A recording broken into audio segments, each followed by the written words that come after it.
lounging, son. All right, welcome back to the Comic Lounge. My name's Ryan, and today I have another awesome guest for you guys. I'm talking to Tony Fleecs. He's done a whole bunch of stuff in comics, but what we're here to talk about today is his new book, Stray Dogs, which I have read the first issue of already, and it's fucking awesome. I loved it. Welcome, Tony. You keep me in suspense there. You're like, I read the first issue, a couple beats. I'm like, oh, man, what if he's bringing me on here to just rip me apart? Yeah. Thanks for having me. I'm excited to be here.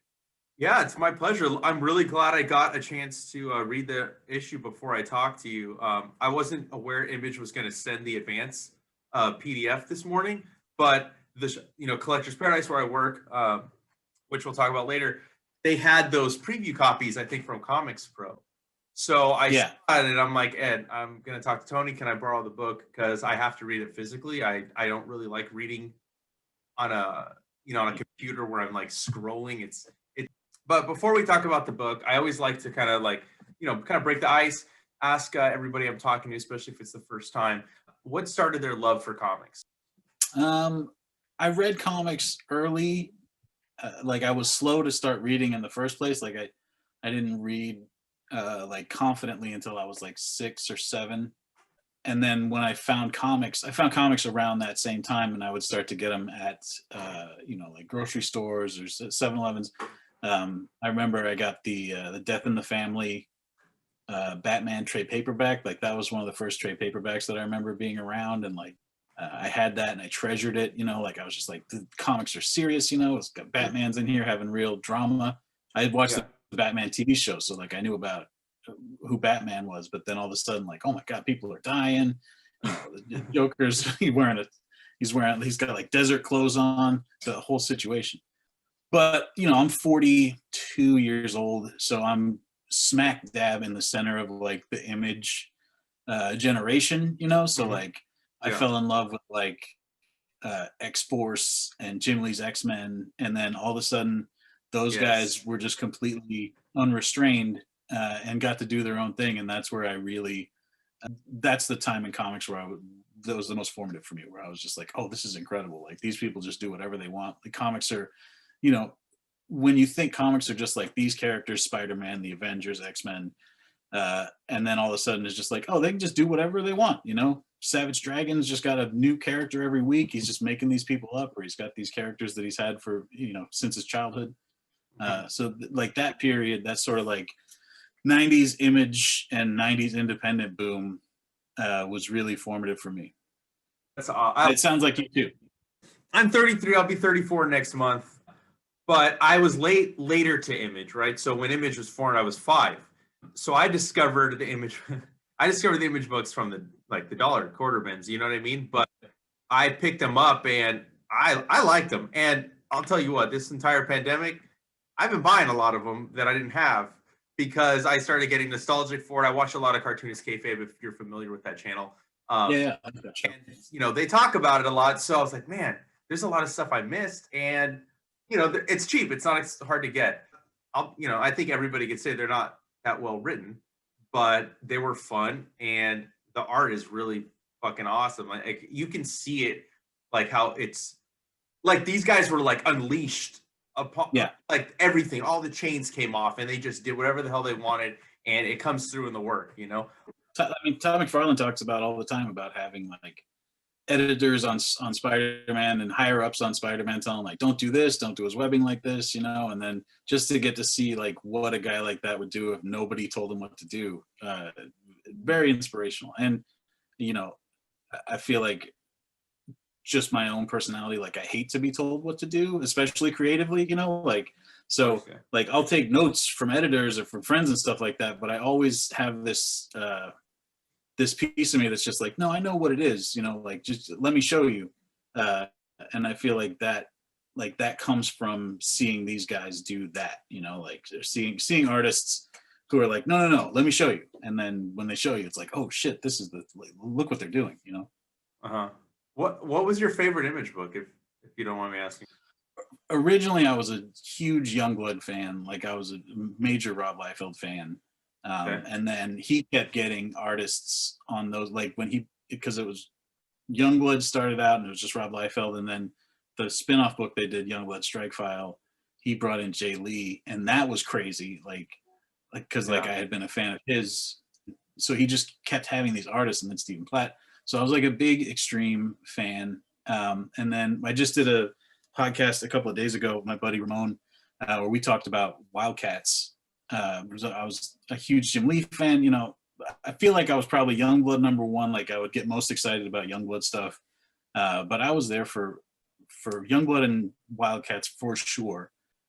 I was slower to pick up Cyberforce, but I ended up getting all of Cyberforce, and I love Mark Silvestri's work, but for some reason, like the two big ones were the ones that spoke to me.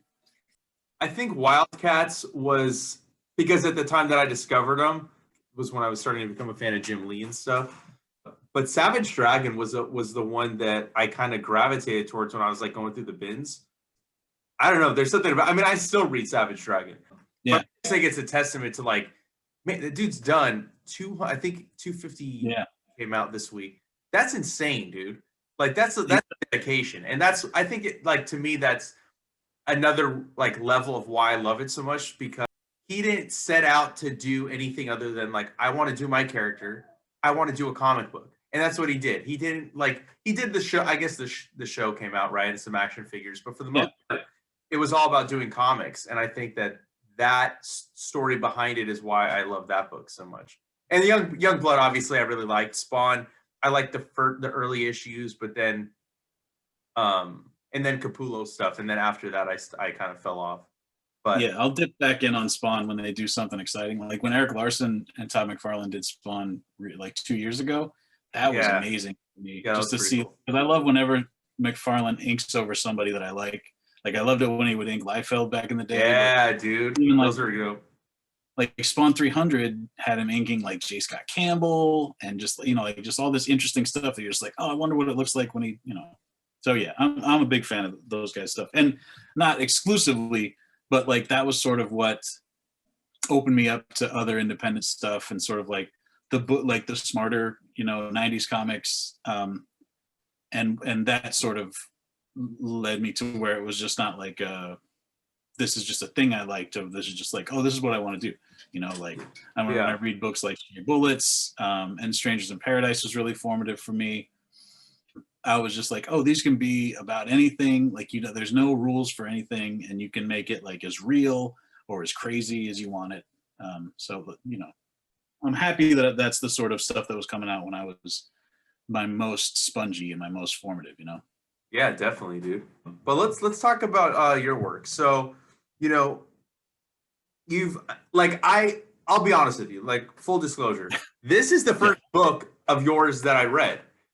I know of your work. I know that as of right now you hold the record for the most signature series sets sold at my shop for My Little Pony and Transformers.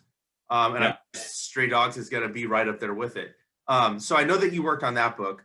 So what made you decide to write another another book focused on animals?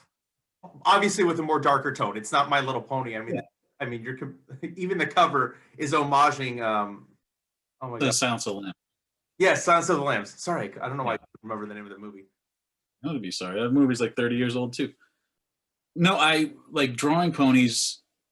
Had a lot to do with sort of where this story and like a few other stories that I have sort of in my, like I have a list of things that I'm working on, and drawing ponies for 8 years like I have, it's sort of like it didn't damage my brain, but it sort of opened up the possibilities of, like when I got the idea for this story. Stray Dogs is my Image comic that comes out in February. And the premise of it is there's a serial killer who takes his victims' dogs as trophies. But the story is told from the perspective of the dogs. Like it's told from the dog's POV. And so that part of it, like the dog's POV part of it, I don't think I would have necessarily jumped to if I hadn't spent all this time doing comics from animals' POV. Like My Little Pony is just from ponies' point. Like it's a world where there are no people. It's all ponies. It's just animals that talk to each other.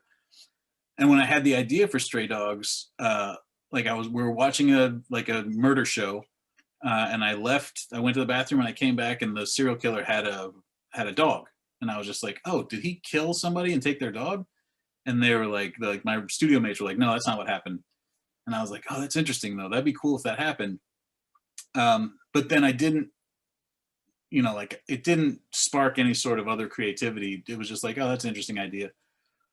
But then because I live in a pony place so much, like I live in this world where I'm just working on these animals all the time, I thought like, oh, hold on.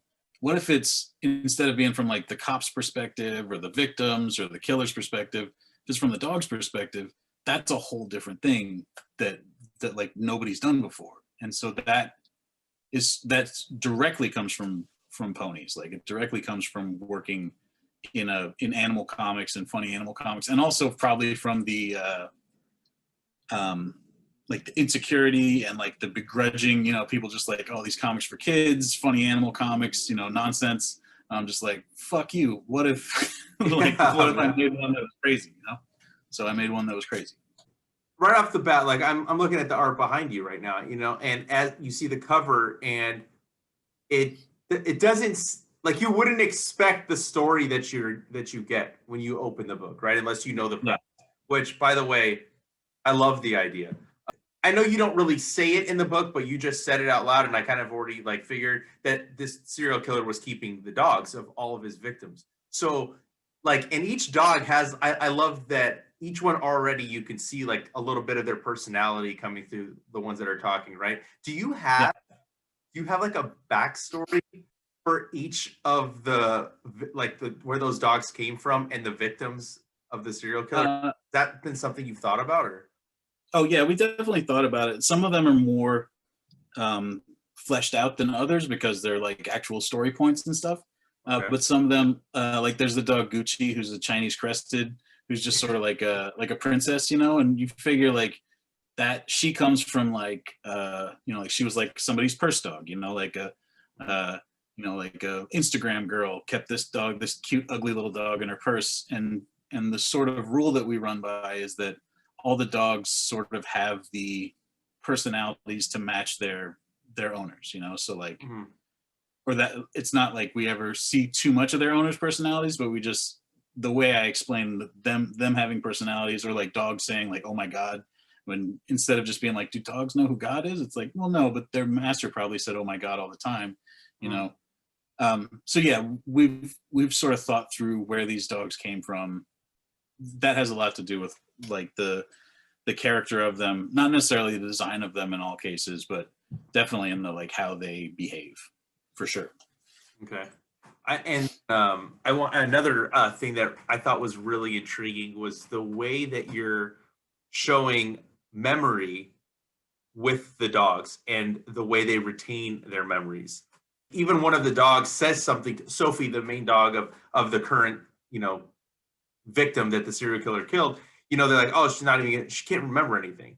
And then like you allude to, and then you do something at the end, right? With that, and you're playing with the memory and stuff. How did that come into play? And because it really is, to me, it's something I wouldn't have thought of with an animal, because like people say, oh, a dog is quick to forgive.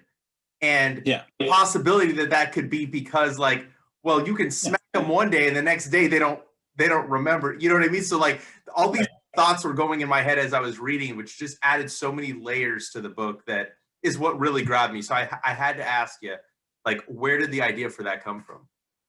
I mean, that's where it came from. I don't smack my dog. Let's put that out there. But like if you punish him or you put him in the crate, and just say like, don't do that. Like last week he, like pulled a whole stick of butter off the counter and just ate it, and so then he went in the crate for a while. But he's not going to remember now that he's not supposed to eat butter if he sees it laying around. Like that. Like that's not how their brains work. And I did a little bit of reading on like how dogs' memories work, because obviously, like you see a video of like a soldier coming back from war and his dog remembers him immediately and gets so excited.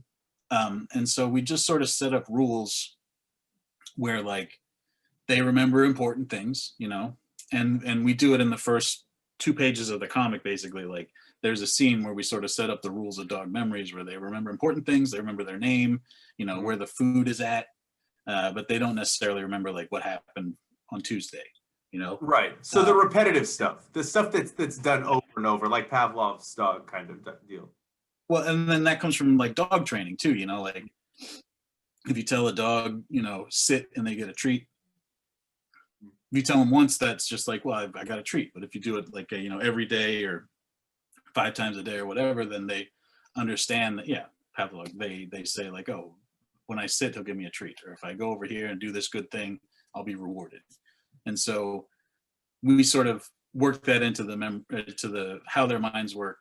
And then that works great for the mystery of it because it's a murder mystery where you've got like 11 characters who don't have memories that they can count on, you know, like it's like you're in a murder mystery with amnesiacs, you know, where they're just like, I think everything's fine, you know, like, so a bloody knife, who cares, you know, like that doesn't mean anything to me. Keeping dogs as trophies was already crazy, you know, but this memory thing, like that's what really I think hooked me, because it's just such an interesting idea that the dog witnessed it. It is technically a witness in this murder, but like remembers it then, but then doesn't remember it now. Like, is there like a time limit for like how far back they remember? Like, is this pretty recent then, essentially, when Sophie gets like from the time of the murder? Yeah, we don't get too specific about like how many days pass or, you know, like anything like that. When we thought about how the killer would have to work it, like we thought about like, all right, so maybe he takes the dogs, maybe he keeps them, you know, in the crate in the van for a couple of days, lets them cool out, you know, but also the killer is not assuming that these dogs are talking to each other. So like he could just take a dog with full memory and throw him in there and then it works out just fine. But also the dogs don't know what, you know, like they don't necessarily know what a murder is right away, you know, like, you know, like if your dogs walk in on like you and your wife having sex, like they don't know what's going on necessarily. Like they don't know that they saw something they're not supposed to see. They're just like, oh, something's happening in here, you know, like, yeah. So from the killer's point of view, like he doesn't have to do anything specifically, or he probably wouldn't be doing anything specifically to make sure that he's not found out by his dogs, because who cares, you know? Like, you know, my dog sees me do, you know, stuff that I wouldn't do in front of people. You know, nothing disgusting, but you know, like I don't get dressed up so that my dog can, so I look presentable in front of my dog, you know, like right. You don't sort of factor in what your dog is paying attention to as a, you know, as a person, which that is, you know, part of the story too. And I want to talk about the art, because again, the art is something that really stands out. You got Tony Rodriguez is doing the breakdowns, I believe, and then Trish Forstner is doing the art. And to me, like, it's almost like she really helped set the tone for this book, right? Like it's like a mashup of a Disney animated film and a Don Bluth animated film, and then Darkness, right? Like kind of mixed in there. Because Don Bluth, like to me, like my childhood, all those movies always had really like dark tones to them. Like they weren't as bubbly as Disney, but were just as influential, I think, in animation, right? So how did you two hook up, and was that something that you really wanted to convey also? Was that like Disney type animated film style in the art?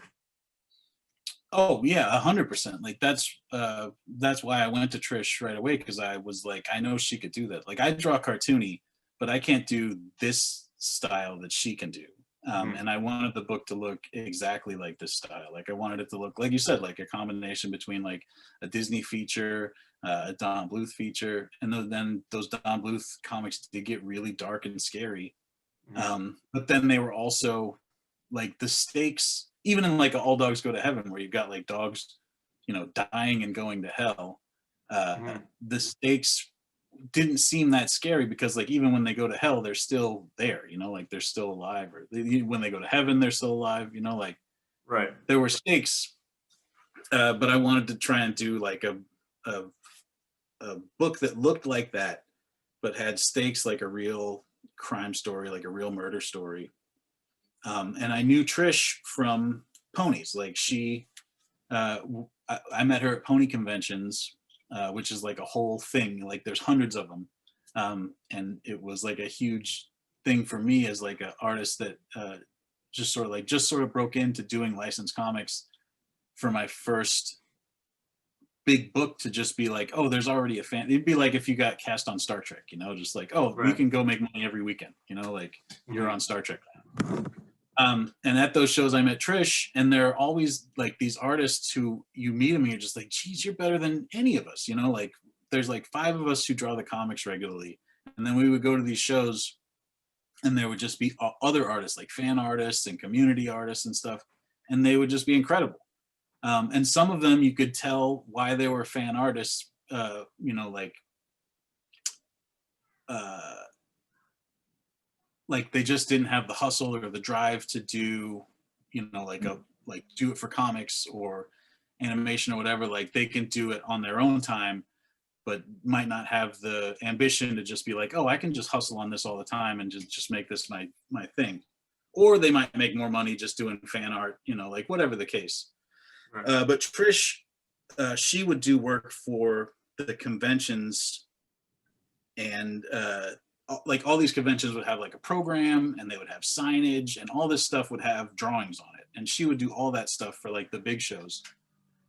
And I was like, this lady really hustles, you know, like I knew that she hustled, and I knew that she could draw dogs, and that like we had met and got along. And so when I had this idea, it was close to the big convention. It's called BronyCon. You've probably heard about it. Like it's like the biggest.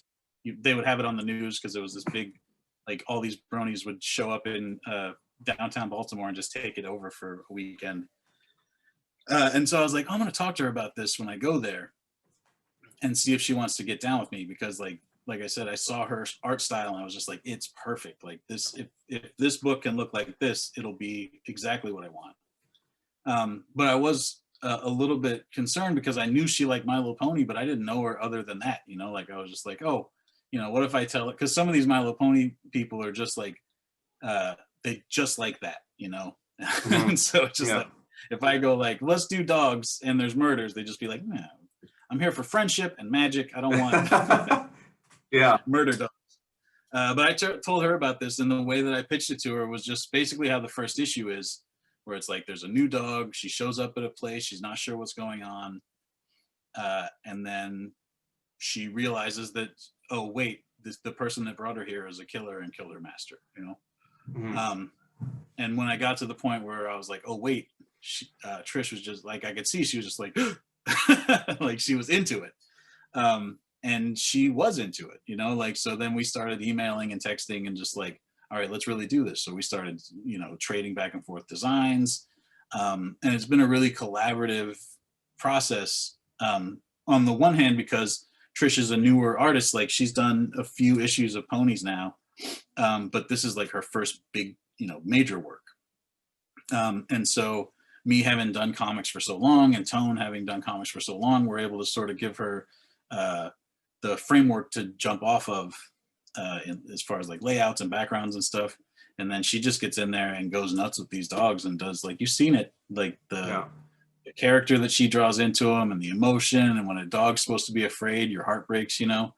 And we use that to the fullest possible extent, I think, throughout this book. Just like Trish is going to be able to do the emotion in this panel. Like I'll write in the script, like, Trish, break their hearts right here, you know, and then she'll just do it.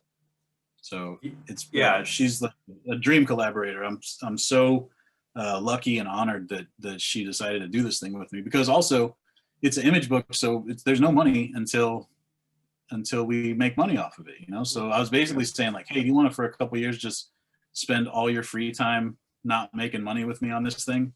And she was like, yeah, that sounds fine. So you did all 5 issues before, like they're all done? Yeah. Well, the first 4 are drawn, the first 3 are colored, and the 4th one's getting colored right now. And then she's drawing 5 right now. So by the time the first issue comes out, we'll probably be deep into 5. So like the book will never ship late. Like I would, because she has a full-time job and I'm doing, you know, ponies and Rick and Morty and stuff in between.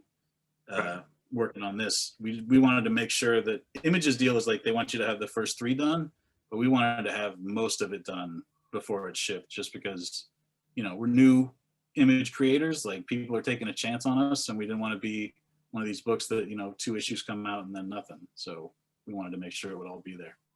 Yeah, I mean, I think that's awesome. I definitely think that, sometimes, I mean, it doesn't, I wouldn't say it happens as much now. Obviously, you said Image requires you to have the first three, but I always hate that because it really ruins momentum when there's like a huge gap. Like, there's a couple series that I'm following and they are at Image, like just out of nowhere. I just realized, I'm like, oh man, an issue hasn't come out for like 4 or 5 months. Like, Yeah. what happened, and it's in the middle of an arc. So I really, as a fan, I really appreciate that, like, there's not going to be any gaps. And I wish that the second issue was already out, because now that I've read the first issue so early, it's going to be an even longer wait for the second one. But other news about the book, which I thought was really awesome. I mean, the first issue hasn't dropped, but you guys are already optioned for Yeah. for a film, right? Yeah, for an animated film. Yeah, we sold it to Paramount in July. Based off that print copy that you read, basically, like I gave that to my manager and my friend Gary, who's the producer on it, and he had been a big fan of the idea in the first place, and they just took that thing out and went to all the studios and said, like, hey, we're going to do this thing. Do you want to do it with us? And Paramount was like, tell the like other studios are going to make offers, but we're going to make an offer where we want to actually make this. We don't want to just buy it so other people can't have it. Like, we're interested in making this. And so, yeah, we sold it to them. And that was great because it means that now, where we spent all this time working and we didn't get paid for it, now basically the run is paid for. So anything Image will just go, like any money that comes in from that will just go into making the next thing, like this, we're good now, which is a huge relief. And obviously like a rarefied air, like it doesn't happen to most people. And so it's a huge deal. Like it's a huge relief, like that's covered, you make it, Yeah, and it could just go out there and then, and that's that. So this part is sort of taken care of. It's nice. yeah, it's awesome. I mean, congratulations. Definitely. I mean, if it hadn't gotten optioned already, after reading it, I would have been, well, I mean, I already knew it was optioned reading it, right? But what I was trying to say is, if it hadn't been, first thing in my mind is like, this needs to be a movie. Now, obviously, it can't be for kids, but it's perfect. I mean, you literally have it tailor made based on the art style alone. You know what I mean? So, Well, we did the art style like that because I assumed, like, if it sold as a movie, I was just like, oh, they'll do like, A Dog's Purpose or like the Call of the Wild, where it's like CGI dog or whatever. So we drew it like this Don Bluth style because I was like, well, I want it to look like this, and nobody's ever going to make this as a movie, like they won't do an animated horror movie. yeah. So let's do it, like make it exactly how we want it to be. And then when we sold it to Paramount, they were like, we want it to look to be like this, So it's just like, oh, well, cool. Well, that worked out better than I'd hoped, Yeah. I mean, there's still a chance that it'll make more sense to do it in CGI or whatever. But like for now, they want to do like a the Don Bluth horror movie that I imagined, not with Don Bluth. I feel like I owe Don Bluth like a box of candies, because every time the Image promotes this or anybody, they just go like, this looks like a Don Bluth thing. And I'm sure he's just like, who's this in my mentions? What is all this shit? Yeah. Yeah. I mean, I sometimes I prefer the Don Bluth animated films over Disney films. I love the Disney animated features, but Don Bluths just have like this certain magic and mystique to them that, yeah, they were edgier. They would get scarier. They would have like more like violence. There was more action in them, like less songs, like as like a little boy, I was just like, this is badass, like these rats of Nim are like G.I. Joe, like they got swords, they're out there fighting and stuff. So yeah, I was definitely a huge Don Bluth fan. And then as the 90s went on, like Disney would make incredible animated movies. You're just like, that's like Pixar does now, where one comes out and you're just like, yeah, of course it's a banger. Like they just make great shit. But then like DreamWorks came out, and I love what they were doing. Like I love like Prince of Egypt, just like this crazy like beautiful, why on earth would someone make a cartoon about Moses, like it's just this big crazy thing. It's a powerful movie for sure. Yeah. And like Balto was a huge inspiration on this too. That's not Don Bluth or Disney, but it was just sort of like that 90s 2D animation where they were just like really going for it, and there's like very specific style. So yeah, all that stuff was a huge influence. And do you have any ideas for a sequel? No, I mean the story's pretty. It's 5 issues and it's pretty well complete. We have a possible special issue, you know, like a 0 issue or like an annual, where it would be like if the book sells well and people want more, we have like sort of like one more shot of like stuff, almost like deleted scenes or just like stuff that didn't fit, because the pacing in the book was really important to me, because it is like a mystery and it is like a thriller, that when it starts to take off, you want it to just be like bang, bang, bang, bang, bang. And so nobody stops and goes like, I remember when I was, you know, like we don't have time for that. Right. But there are stories and sort of like little like details on the dogs. Do you hear my dog drinking water? Oh, is that what that is? I didn't know if it was my house. Yeah, that's Baxter. But yeah, there are like little bits and pieces and sort of like how the master, the killer in the story, catches them, or like how he followed them, you know, like I'm sort of interested in telling that. So we might do that. That's sort of dependent on how the sales go. Okay. But I don't have a plan for a sequel for it. This thing took 2 years to do. It'll probably end up being 2.5 by the time we're all finished. Okay. And I've got just a bunch of other stories that I'm not equating myself to Mark Millar, but I like how Mark Millar just does, like, has a story, puts it out there, and then does another story, you know? And Yeah. I feel like I would like to do that more than return to the same stories and add on to them for the most part. Yeah, I mean, that makes complete sense. I mean, it's always nice to have like one complete story, because sometimes stories go longer than they should too, when people just keep returning back to stuff, you know? Well, yeah, just even asking people to read it, or, you know, like if I'm at conventions, like hand selling it to people. I like the idea of just being like, this is it, you know, like this is all you need, you know, and we really tried to put everything into it that you could possibly want, you know, like every issue feels different. Every issue is sort of like a different vibe, but it's all one big piece, and it has like a big, I call it like our Image Comics issue, because it's like 2-page spreads and splash pages and just like percussive motion, like it just keeps moving. And so I don't feel like after the end of that I'd want to go like, all right, well then let's go back to the beginning, or like let's go tell another story, or what happens after this. Like it feels like it ends real hard, and I wouldn't want to do like a, you know, soften it up and come back to it. Yeah, of course. And as I mentioned earlier, you know, I work at Collector's Paradise in Winnetka, and for your book, My Little Pony Transformers, you did a signature series, and you were doing one for this as well. But this one, there's a couple extra perks that are attached to it based on the different levels. I was wondering if you could share with everybody listening a little bit about the signature series and all the different things that they can get with it.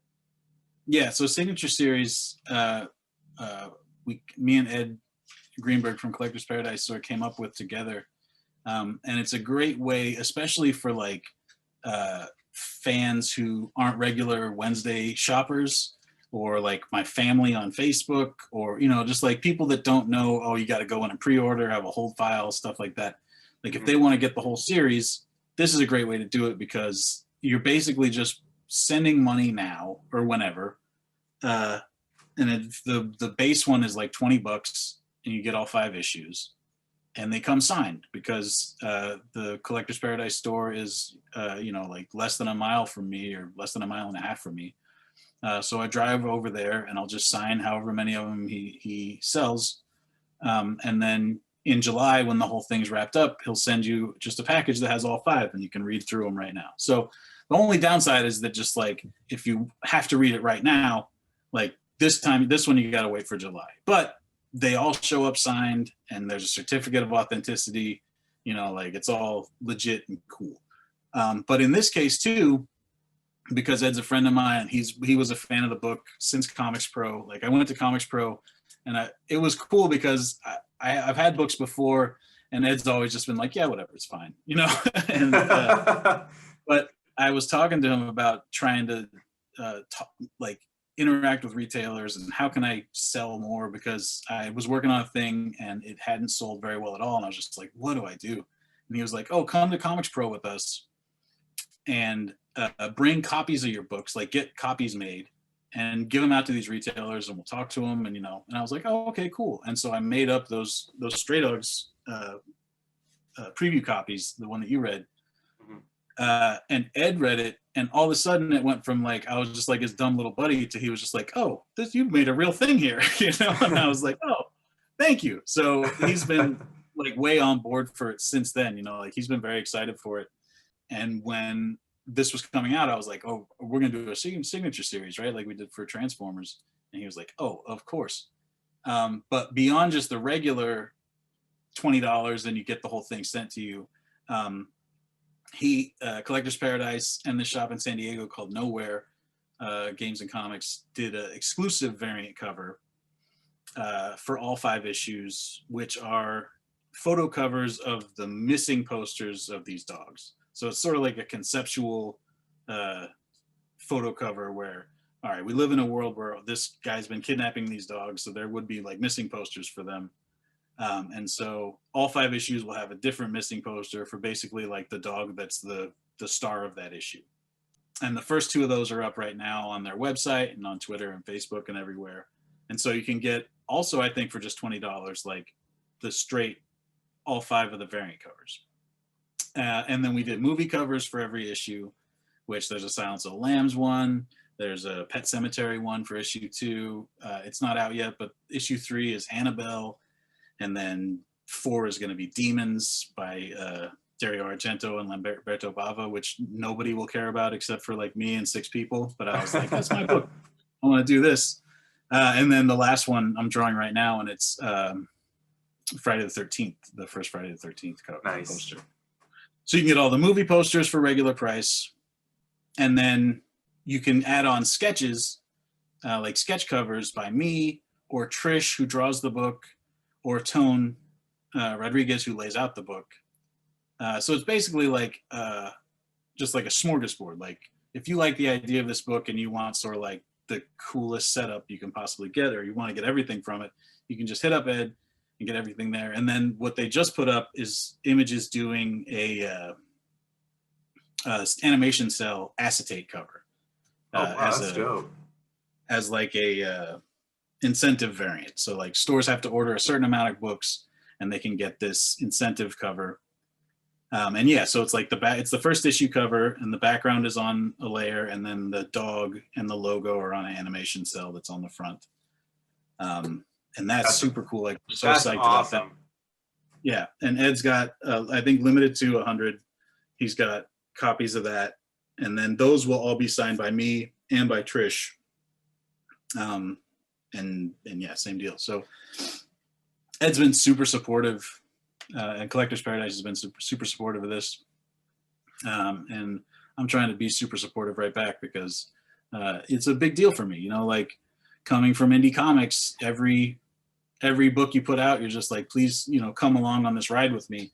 And not just Ed, but like so many retailers have just been like, oh yeah, we're gonna sell the crap out of this thing. Like there's like 4 other stores that are doing like their own exclusive variants, and just like people are really on board. They're like, we could sell this. And so it feels great. We're very blown away by it, you know, because it was our first Image comic. You know, like you said, you hadn't read a book by me before this. You didn't know who Trish Forstner was before this. Mm-hmm. And so we're just sort of going on the strength of the book with these people, and just saying like, here's this. It should be like, you know, people love murder. They love dogs. Like, easy sell. Like, and people get it so far. So we're very interested to see how it goes, like when it gets out into the world. And you know, like the book is a horror story, so like these dogs are going to be in real peril, and we're also interested to see like what happened when do we get people just like sending us pictures of them setting the book on fire or throwing it across the room, or you know, we feel like we're taking people on a ride that might encourage that sort of reaction. So we're excited about it. Yeah, dude, I'm super stoked. I mean, I didn't even know that we had those preview copies at the shop. I didn't even realize that you were a part of the My Little Pony Transformers book that we did the signature series for, right? I saw the solicit for issue one, and I think I even told Nick, the manager at the shop I work at, I was like, dude, this book is dope. Like, what an awesome idea. And he's like, yeah, he's doing the My Little Pony transform. I was like, oh, well, and I felt stupid. I was like, how did I not realize that? I just didn't like connect the dots, you know? So like from the solicit, I was all on board. And then I think, but you know, luckily I was able to read it. And I wish you nothing but the best with this book. I too think it's gonna be a hit. I can't wait to see. Yeah, we're just excited to have people read it. You know, like that. Whenever you make something, you're just like, well, I hope people read it and like it. You know, and every talking to retailers, and when they're like, we're ordering this many of it or whatever. On the one hand, you're just like, oh, that's money, that's cool. But then on the other hand, it's like, man, that means that it's possible that, you know, like thousands of people are going to read this, and that's different than, you know, like my first book sold 700 through Diamond, you know, but I thought that was a big deal. I was like, 700 people are reading my comic, you know. Mhm. So this, it's a crazy feeling. But also I don't have another Stray Dogs idea. You know, like I have other ideas, but I don't have one that I'm just like, oh, this is an easy sell, you know. So it's a little bit intimidating too. Like, oh, I feel like they're gonna want something else right away. So I got to get to work on that too. Well, that leads me to my next question, which was: is there anything else that you're working on now that, I mean, I think your writing part of the book is done. So, Mm-hmm. what do you have coming up that you can kind of tease or talk about? Well, licensed comic stuff. I'm doing 2 issues of My Little Pony season 10. That's about these cats. So I'm doing cats and dogs at the same time. That's been pretty interesting. And then I'm doing a Rick and Morty miniseries called Worlds Apart from Oni. So basically, the whole time I've been working on like these last couple issues of dogs, a lot of quarantine. I've just been sitting around drawing Rick and Morty and ponies and working on dogs. So I've got both of those coming out, and then I am working on my next creator-owned thing. I'm collaborating with another artist who you probably know about, another writer artist, and we're going to co-write and co-draw it. But that's so early on that we don't even know like if it's going to be a thing or not. We're just sort of like starting to put together artwork Okay. and stuff. And then I have just like a pile of. The hope is to eventually. You know, like I don't need to be as successful as like a Jeff Smith, but just to be able to have my work fund the next work, you know, like to just be able to do my own stuff. I love doing jobs. Like I love getting hired to do licensed comics, but eventually I'd like to just be able to do like sit around and write and draw my own stuff. And so I'm sort of slowly pushing in that direction, hopefully.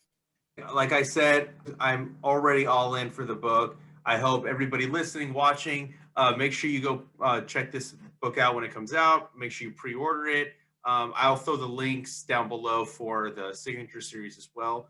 And Comicsandcards.net. Yeah, signature series at comicsandcards.net. Collector's Paradise. Make sure you get those. That's the easiest way. If you don't read comics every Wednesday, that's the easiest way to get a hold of it. I imagine if you don't read comics every Wednesday, you're probably also not watching a podcast about comics. But probably not. Yeah. Yeah, who knows? So I want to thank you again for taking the time to chat with me. And yeah, man. Before we get out of here, if you could just share with all of the listeners where we can find you online, and I will also drop those links down below. Tony Fleecs at Tony Fleecs Fleecs on Twitter and Instagram.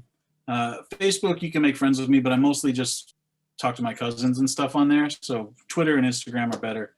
And then you can go to straydogscomic.com if you want to get updates about everything. We got a mailing list there. I'm not spamming people, but like if there's a new exclusive cover that comes out, I'll send out information about that, or you know, like when the issues are on sale or when you can pre-order. So that's at straydogscomic.com. You should follow Trish, who draws the book. I believe she's just at Trish Forstner, but let me double check right now because she needs to be congratulated for this thing because she drew the crap out of it. Yeah, at Trish Forstner. So Forstner. Yeah, and thanks so much for having me on, man. I Yeah, dude, appreciate my it. I'm glad you pleasure. liked the book. I would send you the other issues, but you don't like to read digital, so you're just gonna have to wait until March and April. Damn. But Maybe I'll message you. Maybe I'll change my mind. you let me know. I got it if you want it. All right, cool, man. So thank you again, and I can't wait to do this with you again. Yeah, please. I'll come back anytime. All right, awesome, dude. Have a good one.